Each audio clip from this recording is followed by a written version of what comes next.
Dale Carnegie says that the sweetest sound to a person's ear is the sound of their name. He also said everybody's favorite subject is themselves. Zig Ziglar puts it this way: people don't care how much you know, they first know how much you care.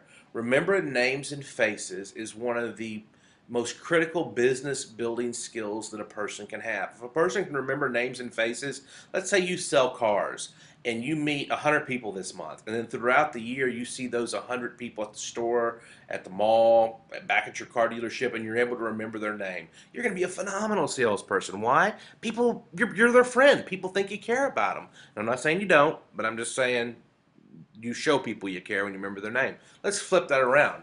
You are terrible at names and faces. You're an awful salesperson, or you're an awful at remembering names and faces, but you know all the closes, you know all the closing techniques, you've been to every sales training seminar.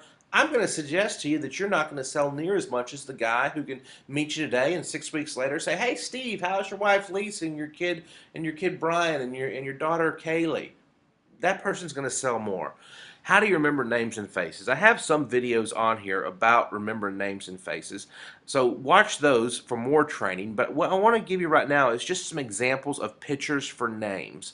To remember a name and a face, you have to have a picture for it. So let me just list off some pictures for names to kind of give you an idea. And if this doesn't make total sense, go to my videos where I explain how to remember names and faces. Pictures for names. Matt could be a doormat. Brian could be a brain. Steve could be a stove. Lisa, the Mona Lisa. Karen, a carrot. Nancy, I use a nun. Sam, I use Uncle Sam. Teresa, I use a tree saw. Tree saw, Teresa. Al, A-L, I use an owl. Hoo, hoo.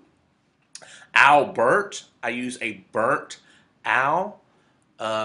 Let's see. Ron, which is my name, Ron. I use Ron. For Ronnie, I use running. If you'll notice, Ron is rum and Ronnie is running. Why? You have to use different pictures for different variations of the same name to help you remember which variation that person is. Chris, I use a cross. Christopher, I use a cross covered in fur. Brian, I use a brain. Dave is a cave.